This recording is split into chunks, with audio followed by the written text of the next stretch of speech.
Shalom Bapak Ibu. Shalom.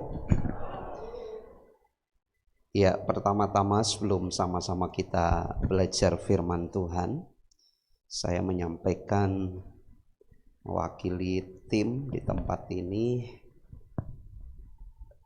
turut berbelasungkawa. Tadi pagi teman kita yang biasa main keyboard, Stephen, mamahnya dari semalam sudah kritis ada di ICU, tapi tadi pagi sempat karena kondisi memang bisa ditinggal dan dia tetap berangkat ke tempat ini untuk pelayanan. Tadi sekitar jam 7 kurang seperempat atau 7.30 ya, 7.30 berita duka sampai dan teman kita harus balik lagi ke Kelampok. Sekali lagi kita turut mendoakan untuk keluarga yang ditinggalkan. Tuhan memberikan penghiburan, Tuhan memberikan kekuatan. Baik Bapak Ibu Saudara, saya mau ajak kita sekalian membuka Alkitab kita. Saya akan bacakan teks perenungan kita dari Kejadian pasal yang ke-6, dan saya mau mengajak kita sekalian untuk kembali review atau kita flashback ke belakang. 3 minggu yang lalu kita sudah sama-sama belajar bagaimana bergaul karib dengan Tuhan. Bergaul karib dengan Tuhan. Bapak Ibu Saudara, kita belajar dari kitab Kejadian pasal yang ke-5 ayat 23, 24, kemudian kisah Nuh. Yang lalu di minggu pertama kita sudah sama-sama belajar hal ini. Bergaul dengan Allah itu artinya kita berjalan beriringan. Berjalan beriringan, dan di situ fokus perhatian kita tentunya kepada yang ada di samping kita, yaitu Tuhan. Kemudian di minggu pertama kita belajar bagaimana bergaul dengan Tuhan. Anda dan saya mau tidak mau harus berjalan dalam ketetapannya. Artinya ketika kita berdampingan, beriringan dengan Tuhan, maka fokus perhatian kita kepada langkah Tuhan, dan di situ tentunya menuntut sebuah keputusan besar. Anda dan saya harus ada di track itu. Kalau Anda dan saya keluar dari tracknya Tuhan, maka kita akan jumpai tujuan yang berbeda. Tetapi kalau kita ada dalam ketetapannya Tuhan, maka tujuannya jelas. Kita akan ke tempat di mana Tuhan siapkan perkara-perkara yang besar. Nah, minggu yang kedua kita belajar bagaimana Anda dan saya belajar pengalaman Nuh. Bagaimana Nuh bergaul karib dengan Tuhan sehingga ini menjadi sebuah pelajaran penting buat kita sekalian. Nah, orang yang bergaul karib dengan Tuhan pasti akan memahami apa yang menjadi arahan Tuhan, apa yang menjadi pesan Tuhan. Kita harus pahami dengan benar. Kalau Anda dan saya memahami pesan Tuhan dengan benar, maka akan menghasilkan sebuah tindakan melakukan pesan itu dengan tepat. Anda masih ingat kisah bagaimana Elia disuruh berjumpa atau tinggal di seorang janda yang punya anak 1, dan ketika masuk ke rumah itu, kondisi rumah itu hanya memiliki minyak yang sekali pakai, kemudian tepung untuk membuat roti pun hanya sekali pakai. Tetapi ketika pesan disampaikan kepada keluarga ini, Elia berkata, buat dulu untuk aku. Maka ketika orang yang ada di rumah itu menangkap pesan, dia memahami bahwa ini adalah hamba Allah, abdi Allah yang datang ke rumahnya, maka pada waktu itu, saudara jangan berpikir bahwa enak temen ya jadi hamba Tuhan, abdi Allah, kok harus didahulukan. Memang budaya pada waktu itu umat Allah, kalau menyambut dan rumahnya kedatangan seorang nabi, maka sama halnya dia sedang menyambut si tuan dari abdi itu, yaitu Tuhan. Karena itu diperlakukan bagaimana menyambut hamba Tuhan sedemikian rupa konteks waktu itu. Karena itu ketika orang yang ada di rumah itu mengerti pesan dengan benar, maka dia lakukan. Dia buat roti terlebih dahulu, dia jamu abdi Allah itu. Dan Alkitab menyebutkan selama masa kekeringan itu, Tuhan buat mujizat bagi rumah si janda ini. Kalau Anda menangkap bagaimana kisah Elisa ketika ada seorang istri dari seorang nabi pada waktu itu yang memiliki 2 anak perempuan, mereka ternyata ditinggal oleh si suami atau oleh orang tuanya, papanya, tetapi dalam kondisi ada beban hutang piutang. Saya sempat telusuri konteks pada waktu itu, si nabi ini yang meninggal, abdi Allah yang meninggalkan istri dan 2 anak perempuan, itu bukan hutang untuk foya-foya. Ada literatur yang menyebutkan seorang abdi Allah ini ada pada waktu itu semacam konteks kalau sekarang semacam sekolah Alkitab atau sekolah teologi ya. Kemudian membiayai operasional di situ dan kemudian harus menanggung beban yang sedemikian. Ada literatur yang menyebutkan begitu. Tapi perhatikan baik-baik. Ketika wanita ini, si janda ini dengan 2 anaknya, dia datang kepada Elisa. Kami nggak ngerti apalagi yang harus kami buat, sebab penagih hutang sebentar lagi akan ambil kedua anak kami. Tapi Elisa bilang begini, pulang, pinjam bejana dari seluruh tetanggamu, jangan terlalu sedikit.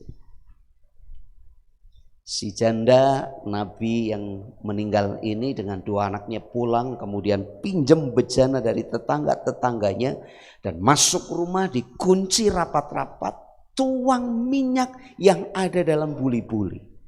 Kemungkinan saya sempat membaca literatur juga, ini minyak adalah minyak yang ada dalam buli-buli seorang nabi Allah pada waktu itu, abdi Allah. Selalu sedia minyak yang dalam tanda kutip kemungkinan dipakai untuk pengurapan.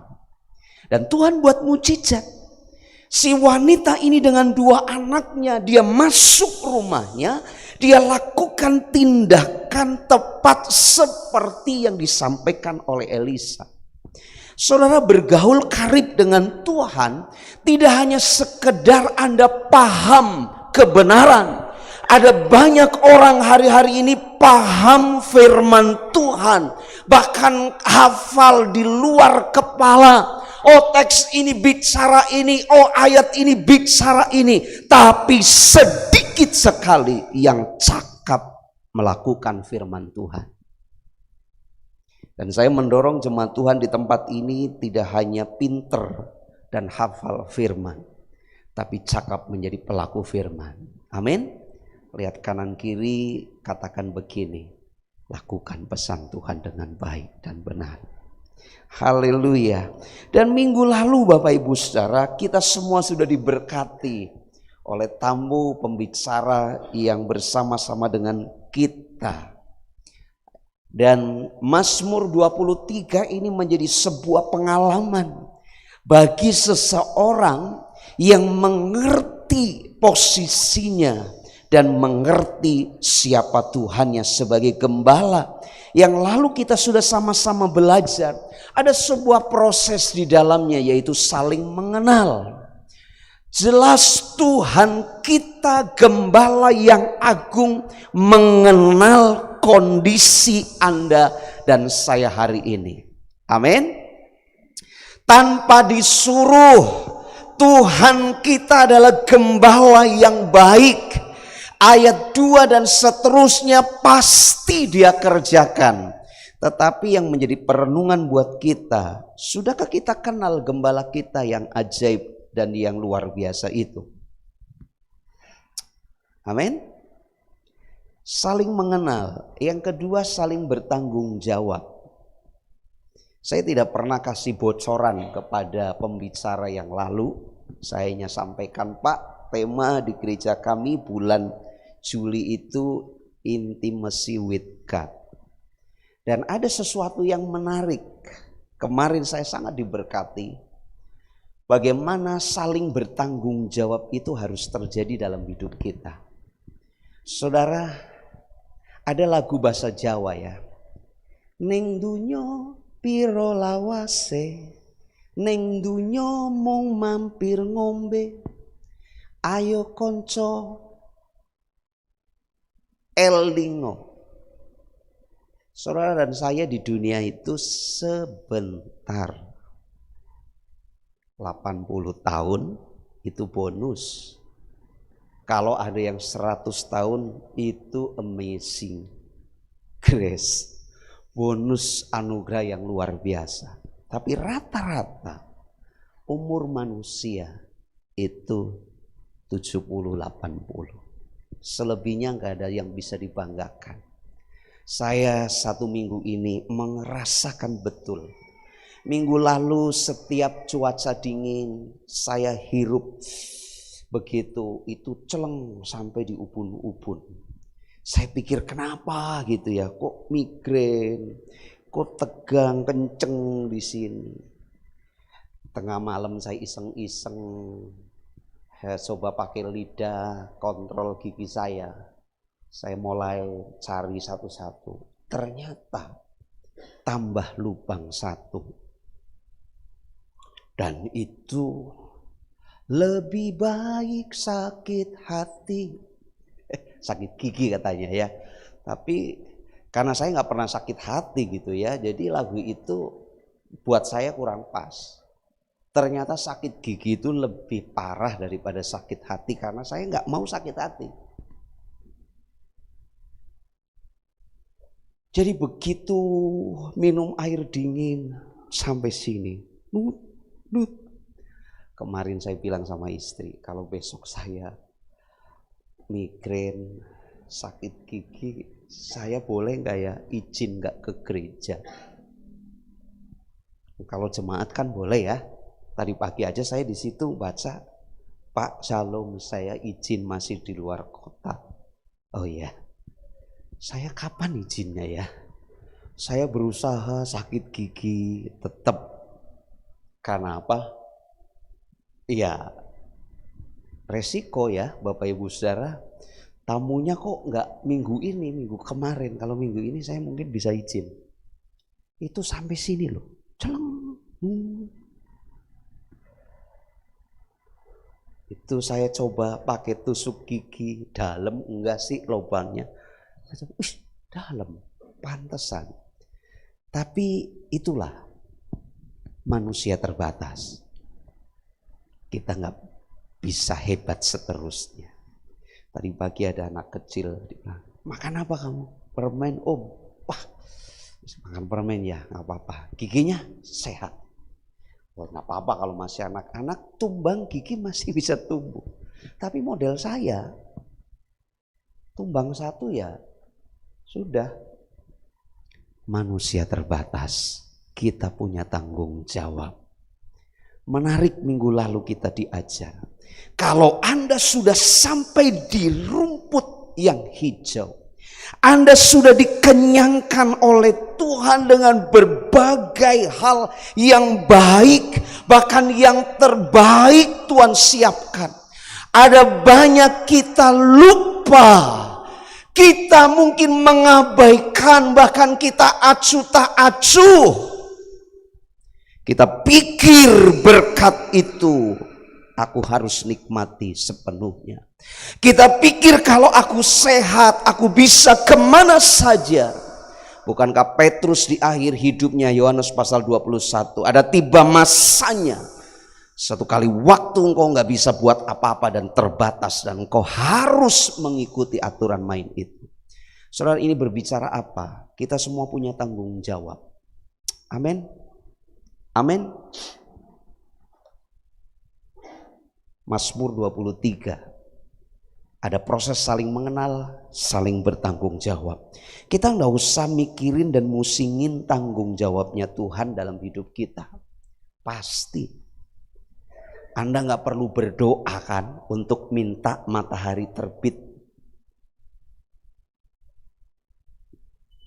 Ada di sini para pendoa yang tiap malam berdoa, Tuhan besok biar matahari terbit.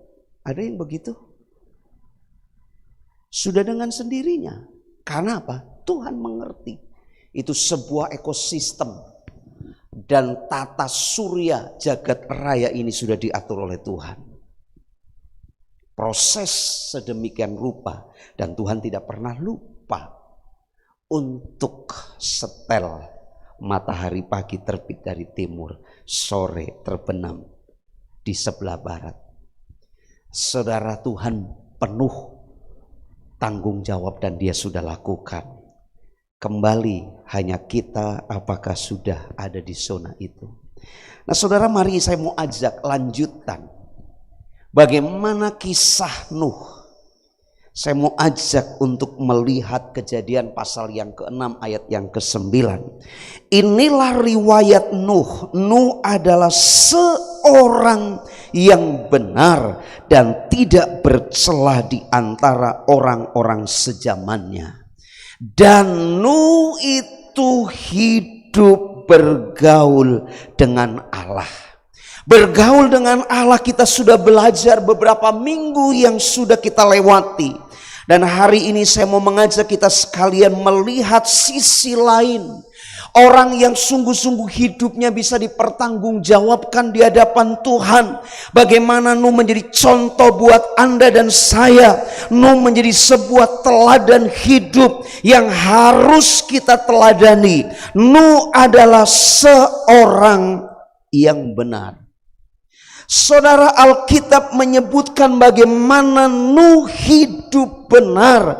Di sana dikatakan inilah riwayat Nuh. Nuh adalah seorang yang benar. Benar dalam arti benar di hadapan Allah. Benar dalam arti tidak ada terdapat kesalahan secara hukum ketetapan yang Allah nyatakan. Kalau kita melihat pasal yang ke-5 dijelaskan manusia bertambah tetapi kejahatan juga bertambah. Manusia bertambah jahat, manusia bertambah rusak, melanggar ketetapan Allah. Tapi Alkitab menyebutkan kedapatanlah seorang yang bernama Nuh, dia hidup benar. Hari ini bukankah sedang viral bagaimana kasus Brigadir J? Saya tidak akan expose itu karena media massa bisa kita baca, media online kita bisa temukan. Menjadi sebuah perenungan. Hukum berlaku dan kebenaran ada, tetapi hidup dalam hukum dan kebenaran itu sulit. Betul? Saya mulai 2 minggu ini berjalan, mulai belajar. Kalau keluar rumah setir mobil itu sudah mulai tanda kutip ya. Saya perlu akui tanda kutip. Mungkin middle-nya bisa dikecilkan begitu dekat speaker monitor. Saya perlu akui, saya terus sedang belajar. Begitu masuk ke mobil setir, maka saya mulai belajar. Begitu sudah keluar perumahan, ambil sabuk pengaman, pasang. 2 minggu lalu sempat diskusi dengan teman, Mas hati-hati, sekarang Purwokerto itu sudah banyak CCTV dan itu berlaku. Mungkin nggak langsung tilang, tapi nanti ketika bayar pajak. Teman saya di Jakarta, dia sempat cerita ketika ada pelayanan ke Purwokerto, ke beberapa tempat di Karisidenan, dari Superbook. Saya antar dia di Purwokerto, kemudian sempat ke Gombong, ke Purwonegoro, kami ngobrol. Wah, dia panggil saya Kak. Pelayanan anak biasanya guru sekolah minggu dipanggil Kak. Kantipas, di Jakarta itu kalau mau bayar STNK, saya klik dulu online, cek nomor kendaraan saya. Karena apa? Saya pernah langsung ke Samsat bayar, begitu dijret, sederet pelanggaran dan bawa uangnya kurang. Hati-hati, sekarang saya sering temukan ya, anak-anak muda itu kadang-kadang saya sedih di lampu merah, naik motor nggak pakai helm, nggak pakai masker. Kemarin 3 anak muda kebut-kebutan di lampu merah Karangbawang sampai ke Pancurawis, ke terminal. Dia motong jalan saya mau kejar. Istri saya bilang, ini yang begini-begini biasanya saya kejar, apalagi kalau saya naik motor, pokoknya petakilan tak kejar. Tapi istri saya bilang, biarin aja, ya sudah. Saudara, hukum ada, tetapi jujur, orang yang benar untuk berlaku taat kepada ketetapan itu sulit. Tapi Nuh kedapatan. Kalau Anda bisa pelajari pasal yang ke-5, perhatikan ayat-ayat di atasnya. Ketika dilihat Tuhan, ayat yang ke-5 pasal yang ke-6, bahwa kejahatan manusia besar di bumi, bahwa segala kecenderungan hatinya selalu membuahkan kejahatan semata-mata. Saudara, ini tabiat manusia. Pada waktu itu bertambah manusia, bertambah populasi umat manusia, tetapi bertambah rusak, kejahatan, dan keinginan hatinya selalu membuahkan yang jahat di mata Tuhan. Bahkan sampai Alkitab menyebutkan menyesal hati Tuhan. Saya sempat baca sebuah tafsiran menyebutkan begini, kejahatan umat manusia pada waktu itu seolah-olah mata Tuhan itu sedang mengawasi kita, kemudian kita berbuat dosa itu di depan mata Tuhan. Dan Tuhan tahu persis apa yang dibuat oleh manusia. Oh, si A buat ini, si B buat ini, si C buat ini. Semua berbuat dosa. Tapi menarik Bapak Ibu Saudara, ayat-ayat selanjutnya, ayat 6. Maka menyesalah Tuhan, dan seterusnya ayat yang ke-7. Berfirmanlah Tuhan, aku akan menghapuskan manusia yang telah kuciptakan ini dari muka bumi, baik manusia maupun hewan dan binatang-binatang melata dan burung-burung di udara, sebab aku menyesal bahwa aku telah menjadikan mereka. Ayat 8, tetapi Nuh mendapat kasih karunia di mata Tuhan. Baru masuk ayat yang ke-9. Inilah riwayat Nuh. Nuh adalah seorang yang benar. Saya tidak tahu kondisi kita hari-hari ini di lingkungan kita masing-masing. Apakah kita di tengah-tengah keluarga besar kita, sementara yang lain berkutat atau istilahnya berkecimpung ya. Saya mau ngomong berkecimpung kok Angelmen gitu ya. Berkutat, berkecimpung dari dosa yang satu, dosa yang lain, dosa berikutnya, dosa seterusnya. Kalau kita ada di tengah-tengah keluarga kita yang seperti itu, apakah Tuhan temukan Anda dan saya hidup benar di mata Tuhan? Halo? Keluarga kita penyembahan berhala dalam tanda kutip, Bapak Ibu Saudara, masih ada hubungan-hubungan okultisme dan lain sebagainya. Apakah kita ikut-ikutan di situ?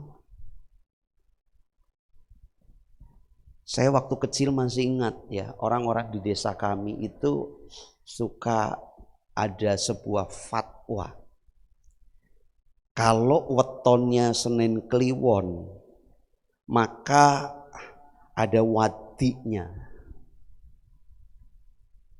Dulu orang-orang zaman dulu itu kalau sandekala, jangan duduk di pintu di kampung itu kan nggak kayak di kota gini kan, di bawahnya itu nggak ada papan.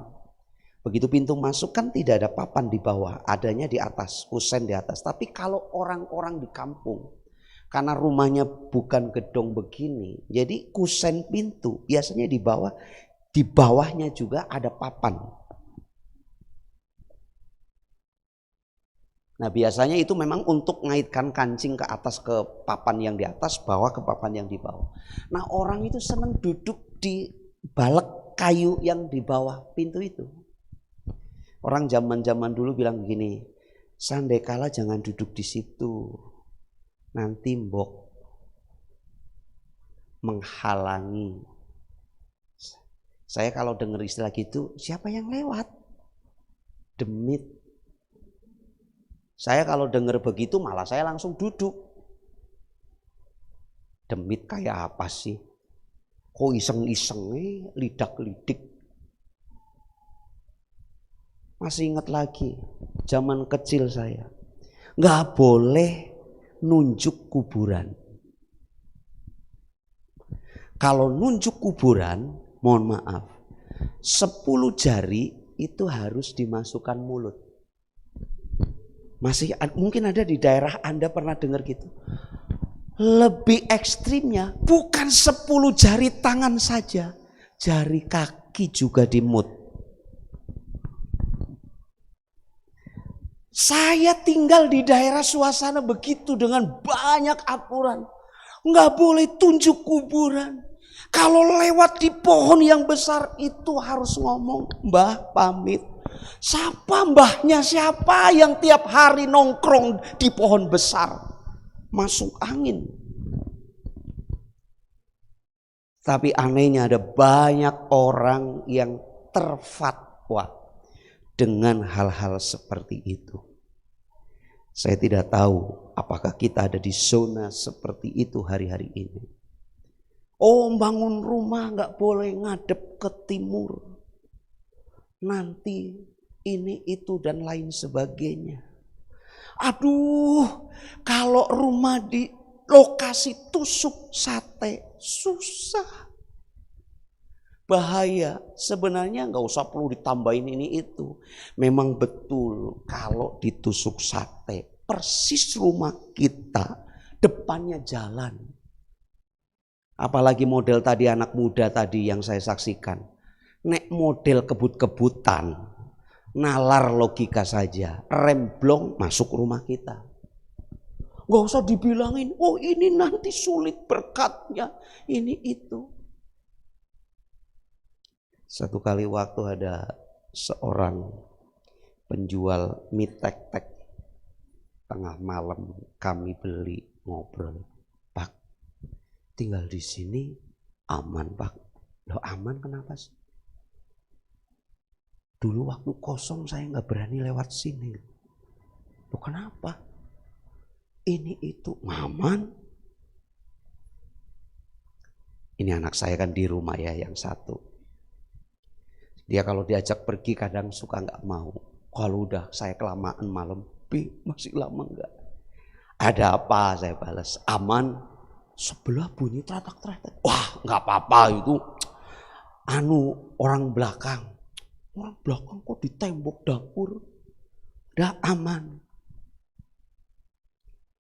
Saudara, banyak kadang-kadang kita temukan hal-hal mistis begitu. Akhirnya membelenggu kita. Nggak boleh ini, nggak boleh itu. Tapi Tuhan mau kita hidup benar di mata Tuhan. Amin. Coba lihat kanan kiri. Gini ngomong, belajar hidup benar di hadapan Tuhan. Saudara, saya nggak perlu jelaskan detail hidup benar yang bagaimana. Yang kedua, Nuh adalah seorang yang tidak bercela. Benar kaitannya itu dengan hukum yang berlaku. Dan tentunya konteks pada waktu itu karena ayat-ayat sebelumnya manusia bertambah jahat. Berarti kebenaran-kebenaran standarnya Tuhan. Dan Nuh hidup benar secara hukum-hukum yang Tuhan tetapkan. Tetapi bicara tidak bercela, ini bicara karakter atau integritas. Perhatikan kalimat ini Bapak Ibu Saudara, ayat yang ke-9. Di sana dikatakan Nuh adalah seorang yang benar dan tidak bercela di antara orang-orang sejamannya. Saya ketika baca ayat ini berulang-ulang sampai kemarin saya terus berpikir maksudnya apa. Saya dulu SMP itu saya katanya sih pinter, katanya gitu ya. Dari kelas 1 sampai lulus kelas 3 SMP saya tuh ranking 1 terus. Kenapa saya bilang katanya pinter? Karena begitu saya ketemu anak SMP zaman sekarang yang katanya saya ranking 1 pada waktu itu, anak SMP sekarang nilainya jauh lebih tinggi dari nilai saya. Berarti kan saya nggak berani ngomong saya pinter gitu ya, katanya. Nggak ngerti juga itu yang membuat zaman sekarang nilainya kok tinggi-tinggi apa, nggak ngerti juga. Tapi katanya dulu menurut data, rapot dan begitu lulus NEM ujian, saya memang tertinggi di SMP saya. Tahukah Anda Bapak Ibu Saudara, teman saya itu dulu tinggi-tinggi besar-besar. Saya masih ingat di SMP ada jagoan di kelas. Kalau tes kita nggak kasih contekan, itu bisa jadi masalah. Betul bisa jadi masalah. Jadi pinter pada waktu itu juga susah, menderita karena apa? Sing model jagoan-jagoan di kelas kalau nyontek nggak dikasih, urusannya setelah istirahat itu loh, atau setelah jam pulang itu bisa babak belur. Tapi kita mau kasih contekan, kita rugi juga. Jadi ketika tes saya belajar konsentrasi, pokoknya kebut yang saya bisa cepet saya serahkan ke guru, lebih baik cepat keluar supaya tidak terintimidasi. Dan itu terbawa kebiasaan itu. Poinnya garis bawahi. Kebiasaan itu terbawa sampai saya kuliah sekolah teologi. Ada di kelas. Saya takut dosen saya yang ngajar kelas saya melihat mengintip YouTube kita. Tapi saya pernah ujian kelas soterologi gagal. Karena apa? Aliran karismatik Pentakosta, keselamatan pahamnya itu berbeda. Jadi yang saya isikan di situ menurut ajaran di gereja. Ternyata semua salah. Saya ngulang, Saudara. Betul. Nilai transkrip saya itu cemin kalau tidak salah. Akhirnya saya datengin dosen saya, Pak, saya tahu ujian lagi aja lah, nilai ini malu amat gitu. Tahukah Anda, setiap saya ujian, kalau saya nggak bisa, lebih baik saya kosongkan. Tapi ketika saya jadi dosen, ada mahasiswa nggak bisa menjawab, dia tulis begini, mohon maaf Bapak dosen, saya tidak tahu jawabannya, tapi Roh Kudus tahu. Waduh, kalau Roh Kudus tahu ya saya nggak bisa, saya hargai itu. Saya kasih nilai betul, ini jujur, nggak ngerti aturan main dosen memberi nilai, tapi saya temukan kalimat itu, maka saya kasih nilai. Karena Roh Kudus yang disebut di situ Maha tahu lah siapa saya. Jadi saya kasih nilai, walaupun nilainya tidak full, karena saya percaya Roh Kudus dahsyat luar biasa, tapi orang ini nggak ngerti. Tapi saya belajar di situ bahwa ini integritas hidup. Bagaimana dia bisa hidup tidak bercela, sempurna, hidup tampil beda, hidup tetap dalam kebenaran, dia tidak goyah, dan itu menjadi attitude, itu menjadi kebiasaan, dan itu menjadi sesuatu yang dia hidupi. Dan integritas hidup Nuh, dia sungguh-sungguh bisa mempertanggungjawabkan hidupnya di hadapan Tuhan. Sementara orang berbuat dosa, sementara orang hidup dengan semaunya, tapi aku tetap jaga hidup dalam kebenaran. Aku tidak mau goyah dan tidak sedikit pun melukai hati Tuhan. Amin. Saya tidak sebut orangnya, tetapi ini berulang-ulang saya pernah saksikan.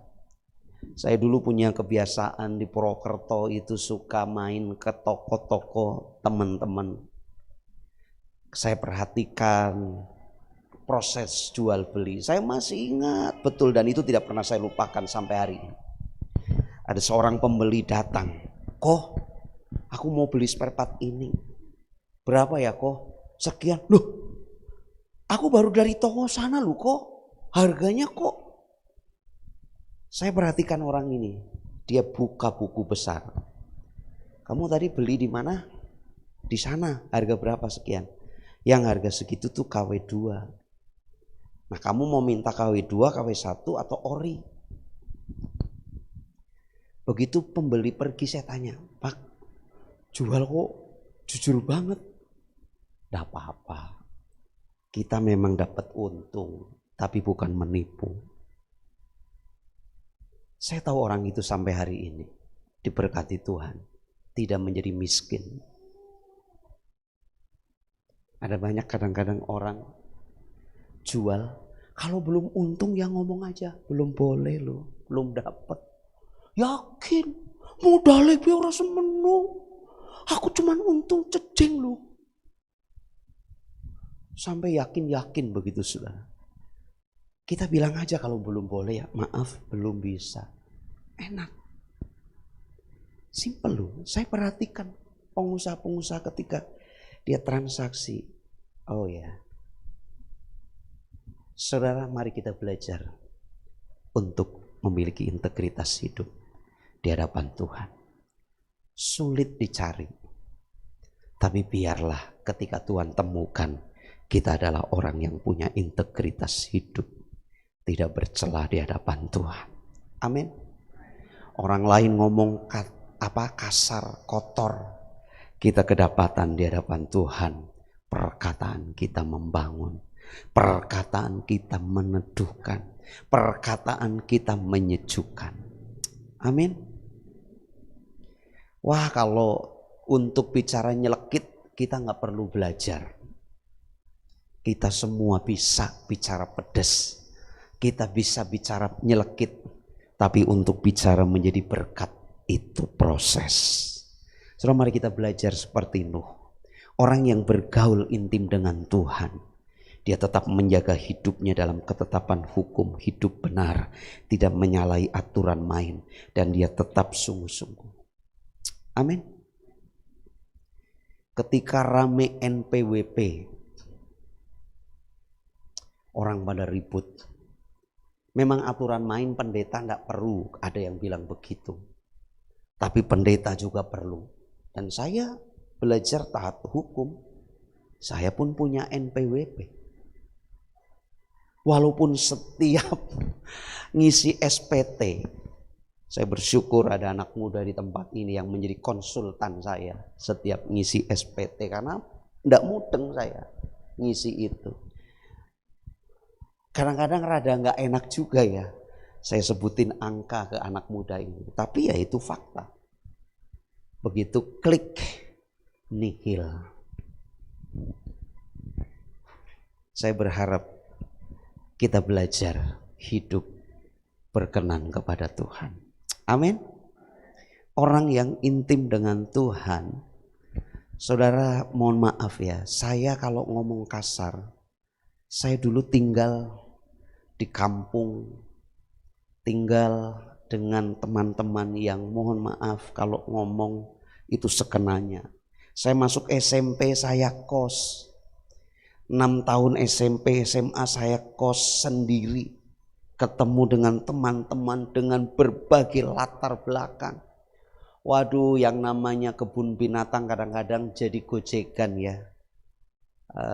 Kadang-kadang guyon teman-teman saya di Majenang itu kan ada yang dari daerah yang berbahasa Jawa, ada yang juga berbahasa Sunda. Waduh, kalau kita udah guyon gojekan luar biasa.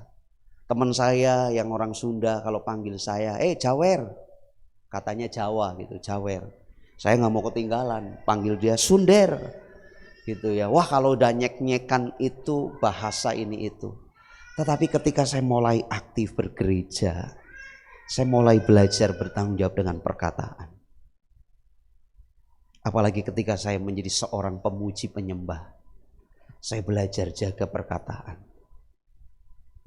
Saudara bisa tanya ke anak-anak saya, istri.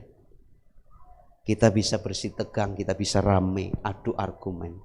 Tapi saya belajar jaga perkataan. Memang kadang-kadang tempo sudah geram begitu, tapi tetap belajar. Karena apa?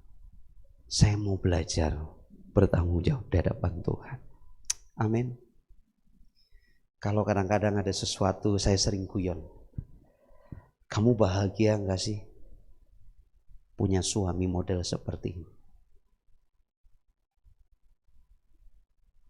Saudara, mari kita belajar memiliki integritas hidup yang tinggi di hadapan Tuhan, di tengah-tengah keluarga kita. Amin. Saya undang kita semua bangkit berdiri. Ada sebuah kalimat yang saya mau ajak untuk sama-sama kita baca. Oke. 1, 2, 3. Keintimanmu dengan Tuhan membuahkan kehidupan yang menyukakan Tuhan.